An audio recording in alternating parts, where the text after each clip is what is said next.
sudah teramat sangat berat dan dahsyat, tak terkatakan dengan bahasa-bahasa manusia.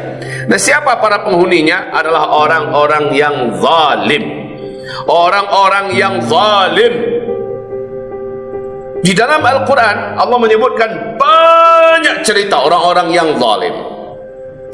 Tapi ada beberapa model ayat dalam Al-Quran menyebutkan ini adalah zalim, ini adalah zalim, ini adalah zalim, ini adalah zalim, ini adalah zalim. Allah banyak ceritakan mulai dari Al-Baqarah sampai kepada surat An-Nas, dari Al-Fatihah sampai surat An-Nas. Tapi tahukah kita di dalam Al-Quran ada juga bahasa waman azlamu. Siapakah orang yang paling zalim? Tanyakan kepada para penghafal Quran. Mereka temukan itu. Di surat apa saja ditemukan ayat Allah waman azlam. Artinya adalah siapakah orang yang lebih zalim? Siapakah orang yang lebih zalim? Maknanya inilah orang yang paling pucuknya. Inilah orang yang paling puncak zalimnya. Waman azlamu mimman mana'a masajidallah. Dari orang yang menghalang-halangi mereka untuk wujudnya, untuk berdirinya masjid Allah. Ini yang pertama. Yang kedua, ayyudhkara fiha ismuhu. Ini yang kedua, orang yang paling zalim adalah orang yang menghalang-halangi agar masjid itu tidak terpakai, agar masjid itu tidak menjadi pusat ibadah, pusat hidayah. Dan yang ketiga, wasa'a fi kharabiha. Orang-orang yang paling zalim itu adalah orang yang terus berusaha untuk menghancurkan masjid, untuk merubah masjid menjadi museum, untuk merubah masjid menjadi tempat wisata belaka, untuk menghalangi masjid, bahkan merubah masjid menjadi gereja dan sebagainya. Adakah orang yang lebih zalim daripada mereka? Saya ulang yang pertama, waman azlamu. Dan siapakah orang yang lebih zalim? Mimman, dibandingkan orang yang mana'a masajid Allah. Ini yang pertama, orang-orang yang menghalang-halangi berdirinya masjid Allah. Bagaimana cara menghalanginya? Izin dipersulit. Yang kedua, material juga dihalang-halangi untuk bisa sampai dan masuk. Yang ketiga, tukang yang diteror sehingga masjid tidak bisa dibangun. Yang keempat, para donaturnya diburu dan diberi fitnah dengan label-label yang jahat, dikatakan membiayai dan sebagainya.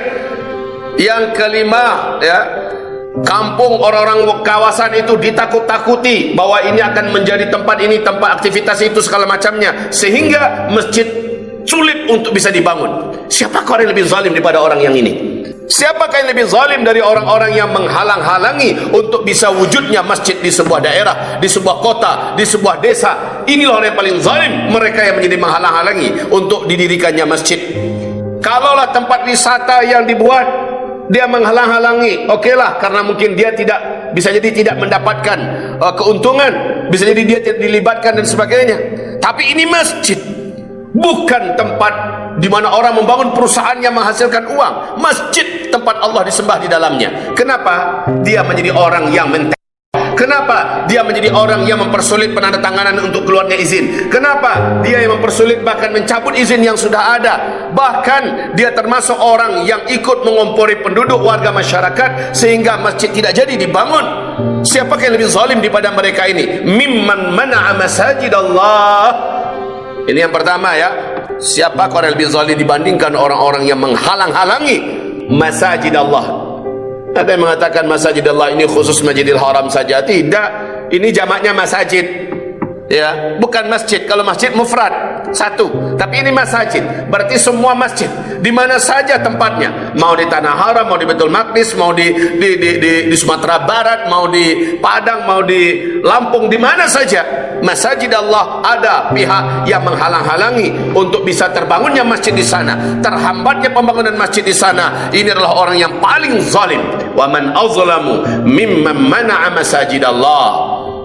Yang kedua, ayyudhkara fiha ismuh. Ini orang yang paling zalim, orang yang menghalang-halangi jangan sampai masjid itu rami, jangan sampai ada aktivitas zikir, aktivitas ibadah, aktivitas yang membuat masjid itu rami, ya, yang menjadikan masjid itu menjadi makmur, padat jamaahnya. Ayyudhkara fiha ismuhu.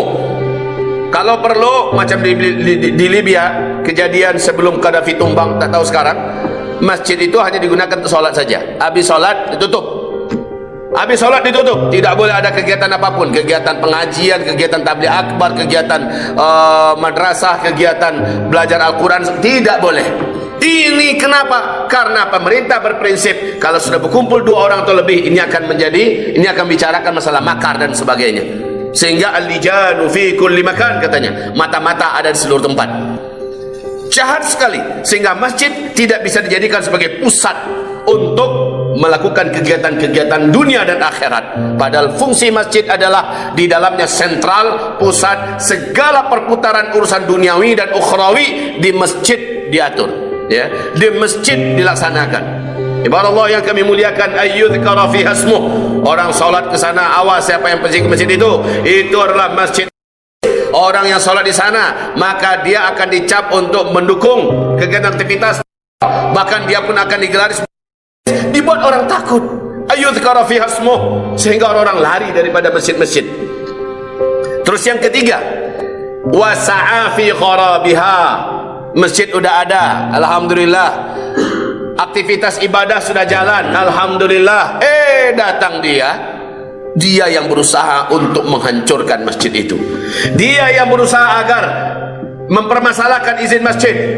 Dulu nggak ada masalah, puluhan tahun sejak membangun sebelum pemerintah ini bahkan belum ada, atau setelah ada, setelah warga, setelah pemerintah setempat dulu itu tidak mempermasalahkan, muncul dia yang menjadi pejabat, muncul dia menjadi tokoh masyarakat di sana, dia mempermasalahkan masjid itu, mana izinnya, dia mempermasalahkan masjid itu. Pada intinya adalah ratakan dengan bumi, ratakan dengan tanah, karena itu tanahnya tanah milik pemerintah, itu adalah tanah yang dipermasalahkan. Pemilik tanah wakaf, tanah menarik kembali wakafnya, dia yang ngomporin supaya masjid di sana dilenyapkan. Waman azlamu, siapa orang yang paling jahat, yang paling zalim dibandingkan orang-orang yang menghalang-halangi masjid Allah didirikan, masjid Allah diramikan, dan masjid Allah untuk dihancurkan atau dirubah. Merubah masjid menjadi museum, merubah masjid menjadi gereja, merubah masjid untuk menjadi gedung pertemuan dan sebagainya, tidak lagi berfungsi sebagai masjid. Orang yang paling zalim, mereka lah orang-orangnya.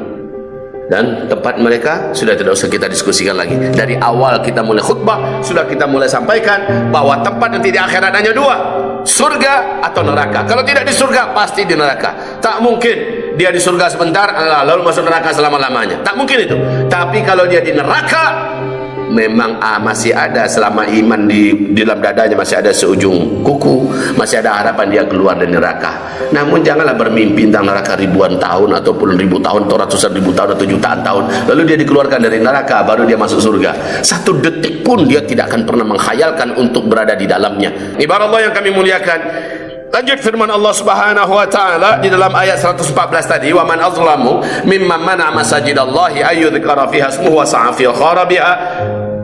Lanjutannya adalah ulaika ma kana lahum ay yadkhuluha illa khaifin. Mereka lah orang-orang yang takkan pernah bisa menjadi penghuni masjid itu, masuklah masjid itu illa khaifin, melainkan dalam keadaan mereka takut. Lahum fid dunya khizyun, di dunia mereka hina, masuk masjid takut. Selanjutnya yang terakhir, walahum fil akhirati adzabun azim. Mereka di akhirat pasti akan mendapatkan azab yang teramat sangat berat dan besar. Maka orang-orang yang terlibat dalam 3 kejahatan tadi adalah orang-orang yang terzalim yang diceritakan oleh Allah SWT yang ada di muka bumi ini sejak dari Nabi Muhammad SAW sampai hari kiamat. Baik masjid yang mereka halang-halang itu bisa terwujud, masjid-masjid di tempat-tempat keramaian, di pasar-pasar, di mal-mal, walaupun masjid itu hanya luasnya 4x3, bisa pun luasnya mungkin bisa jadi hanya 5x6, kecil tidak apa-apa. Atau di airport, dia menghalang-halangi, dia tidak suka ada masjid di airport, dia menghalang-halangi agar jangan ada masjid di pondok-pondok pesantren, dia menghalang-halangi agar jangan sampai ada masjid di sebuah ruangan kapal. Jangan, masjid itu nggak perlu harus dibangun spesial, walaupun hanya ruangan terhampar lalu diberi sekat, dijadikan resmi sebagai tempat untuk sholat di dalamnya, maka itu adalah masjid. Maka pendirian masjid di hotel, pendirian masjid di gedung-gedung, pendirian masjid di mal-mal, pendirian masjid di pesantren, pendirian masjid di kampung-kampung, di kota-kota, di tempat keramaian, di mana